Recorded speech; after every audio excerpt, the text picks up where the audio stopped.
Hello friends, and welcome to another figure study where I'm finally getting around to Machine Robo Steam Robo. I've actually had this figure for a pretty long time, like several months, and I love this figure. For whatever reason, I just have not taken the time to make a video on him yet, so we're doing that now. I do have a couple other videos for Machine Robo figures, which you can kind of check out up there. You know, they were cool, and I like them, but I ended up selling them off because they weren't, I don't know the best way to put it. I didn't think they were bad figures or anything like that. I like them a lot. I kind of have sometimes contemplated getting them again, but there's a certain level of something to Steam Robo here that the other two just didn't have for me. Part of that is probably nostalgia, because I used to have Gobots Loco growing up, and it used to be one of my favorites despite being super duper simple.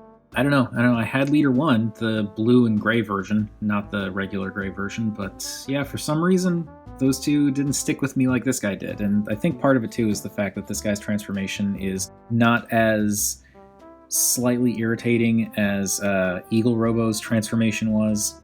He's nicely posable. He doesn't have the same kind of fiddly weapon nonsense that Tank Robo had. Was it Tank Robo? Battle Robo. It was Battle Robo. Anyway, we're here to talk about Steam Robo, not those other two. And Steam Robo is a steam engine. That is a shock, isn't it? But it looks good, and it's actually very reminiscent of what I remember from the Loco figure, where it was just this big black cylinder with like a little bit of painted detailing along the top and a little bit of red piping on the sides. And it totally works like that. I feel like I kind of do want to go in here and paint a little bit more on here, because you can see there's like window detailing, lots and lots of really nice pipe detailing and other kind of mechanical details all over the place. Rivets and vents and pipes and things like that. And I just feel like maybe I want to paint a little bit more, but I don't know for sure if I'm going to do that. And from the front, you got the kind of boiler looking front of the steam engine, and there's a hook. I think that's for just regular train connecting stuff, but it serves absolutely no purpose as a figure because he doesn't have anything to connect to. Wheels, which unfortunately some of them are a little bit on the tight side, so like you can see the ones in the front here do roll just fine, but those two in the back do not want to, like if I push down, they still don't want to roll. There's just too much friction in the, geez, I can't even spin it doing this. It's like it tightens up. It's like it's a screw or something. It's weird. On this side, everything still rolls like it should. So you can see here, if I push down and roll, everybody's moving. But yeah, I don't know. Those back two wheels just don't want to roll, which is fine. I don't know, there's not really a whole lot else I can say about this guy, I don't think. It's a black steam engine with red piping and the coppery bits painted on top, and it all looks great, and I feel like I kind of want to do a little bit more myself, but overall looks good. There are a couple of little issues here and there. These bits here, I never quite feel like they tab in all the way or tab in properly, but it seems like they do. I also had issues with this piece, which I'll talk about more in robot mode. There's a gap going through this part of the train here, which is unfortunate, and it kind of seems like it's sitting at an up angle, like the arms don't quite, because these are the arms, spoilers, they don't quite want to straighten out fully, so they kind of come up ever so slightly before going back down ever so slightly.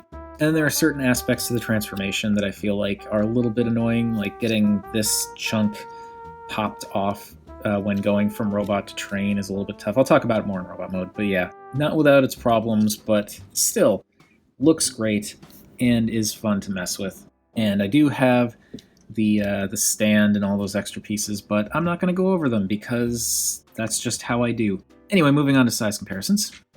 Here is Steam Robo with a standard deluxe, and you can see he's actually kind of small. I mean, he's definitely bigger than the original Gobots and Machine Robo figure, but he is a tiny train.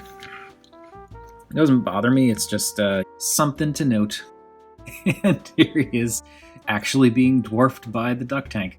No, that's a surprise. It's not that often that things look that tiny next to that thing. But okay, so that is it for Steam Robo's Steam mode.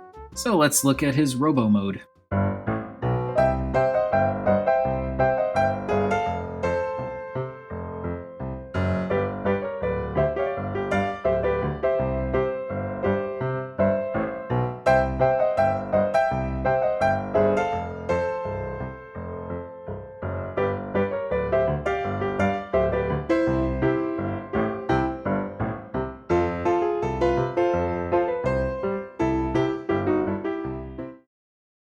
And here we have Steam Robo in his robot mode, and he's definitely kind of lanky looking. His legs seem a little bit too long, a little bit too skinny. His torso's rather long and skinny. He's very flat, but I'm still into him. One thing that's a little bit strange is because of the way his feet are shaped, he kind of has to, just by default, do the slightly leaning forward pose, because he just doesn't. In order to get him standing straight up, you have to angle his toes down, which is weird. So if you want his feet to be flat, he has to angle forward. That's just the way his legs are done. I mean, I'm okay with it. It's just a thing to note. Another thing that's kind of weird, the gun stores back here, but it doesn't store well. It just pops right out, so that kind of sucks. Kind of wish there was a way for it to clip in or something. It's technically storage, but it will go in his hand, and we will look at that in a minute. I do like the detailing here, and this is also very reminiscent of what I remember of Loco from the Gobots. We've got the head kind of recessed in this big box. Got the little not stumpy, but like the little arms. In particular, it's these details right here that stand out to me. The silver and red, the silver panels, I should say, with like the big red lights. I think they're lights on his shins. That's almost more of an iconic detail to me in my mind than the head itself. It's just like that was Loco's telltale thing. As a robot, I think this works out really well. I like that he's got these kind of big boxy boots. I don't mind the skinnier legs or torso. I like how the whatever section that someone would sit in for the train kind of creates these almost like armor-plated shoulder pads. And I also like the big collar that's coming up around the sides there. It's an interesting look. It absolutely gets in the way of visibility, so if he's trying to look off to the side, he's not really going to see very well, but still, I think it looks cool. In terms of problems, before getting into the other stuff, this bit clipping on, like you may have seen in the transformation, it clips on to this kind of central cylinder here. It's just a pain to get unclipped going into the train mode. Kind of wish that they had come up with a different way of getting it to fasten in place, especially since this whole bit kind of comes up and around and fastens around it. I feel like that's enough of a locking point to not need something quite so solid for that. It can also be a little bit of an annoyance to figure out which direction you're supposed to turn the torso when transforming into train mode. It's not too hard to figure out. The main thing to remember is you want to have the two lights as opposed to the one. You want to have the two lights pointing forward, and the forward of the train is actually the back of the robot. So the little gap where the gun plugs in, that is actually going to be pointing forward when you go into train mode. Another issue that I had when I was talking about in train mode with these bits here, if you remember, these were the things that were clamped onto the side of the train. They become the toes. That's all well and good, but something happened. I don't know what exactly caused it, but I was transforming this guy a while back, and everything was fine, and I twisted this some way. I guess it wasn't supposed to be twisted, and it just popped off. And ever since it popped off, it hasn't sat right. It's just floppier. And I put floor polish on it. You can kind of see the little residue in there. I put floor polish on it to try and keep it behaving, I guess. But it's like this one, you can see it holds on a lot better, and you can rotate it and it's fine. I don't know what I did. I don't know how this popping off the ball joint somehow made it so much looser. It is definitely better since I applied the floor polish, but it's a little disconcerting that it went from, fine to floppy and popping off all the time just because it popped off. Anyway, looking at this guy as a complete package, like I said, the proportions are a little bit lanky, but I still like it. And I like that there's just enough detail in the black here to make things interesting, like the silver and red in the shins, a little bit of red right at the top there, the red and yellow in the pelvis, and it's a little bit of copper around the outside, almost like a belt. And the little bits of, I think that's silver or white. I think maybe it's gray. The light gray in the forearms, big old plate on the chest there. the silver, black, and red. That looks good. And I still really like the kind of armor-plated shoulder pad thing going on there.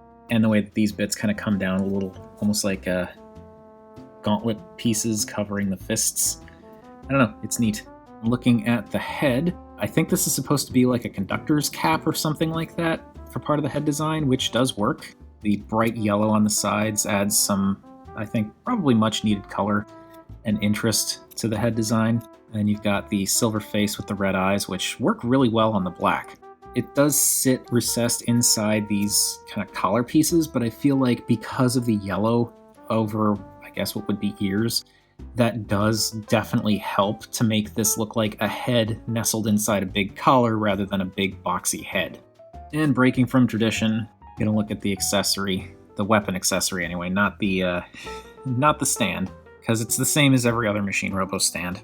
It's almost like a RoboCop-style futuristic space pistol magnum thing, and I actually like it a lot. It's a simple piece of plastic that's unpainted, but it looks like, even though it's a handgun, it looks like it packs a punch. And this will just go into either hand as you do.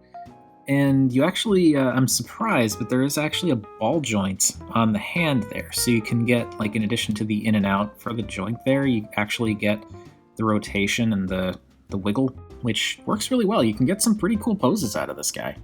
I almost feel like the slightly weird forward tilt on the legs have dynamic poses in mind, because it is very easy to get him into relatively dynamic poses that look good on a shelf.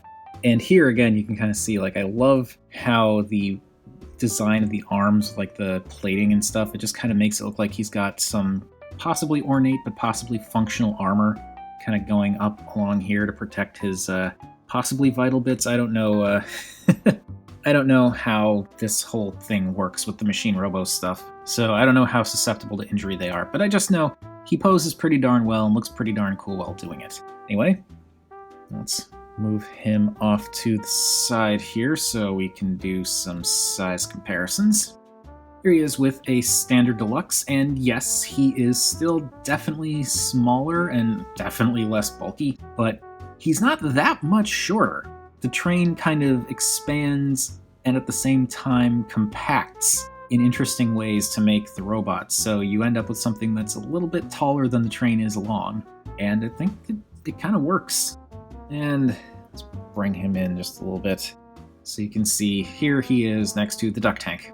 Now, I no longer have, as I think I said, I no longer have the other Machine Robo figures that I did videos on, so I can't compare him to Eagle Robo or Battle Robo. It's just him, just Steam Robo. He's the only Machine Robo figure that I currently own. I do want to get other Machine Robo figures. I do hope that they continue with it, even though it's not looking like they will, because, what was it, Tough Trailer? They were teasing that thing like over a year ago, and it's been kind of dead silence from them since, as far as I can tell, which is a shame, because I was really hoping that they would give us Crasher or Porsche Robo. If it stops here, I'd be okay with it, just a little disappointed. But Steam Robo, of the ones that I've owned, of the ones that I've seen, is absolutely my favorite. Because there's that whole thing with the nostalgia, there's the fact that he just looks cool. He is really easy to get into pretty dynamic looking poses. He almost seems to want to naturally stand in kind of a slightly dynamic looking pose. And I think more than anything, the reason why I like Steam Robo the most out of the various Machine Robo figures I've had and seen is the fact that he's kibbleless. He is virtually without kibble. This guy looks like, at first glance, this guy doesn't necessarily look like he can turn into anything. And I really appreciate that. It's really cool.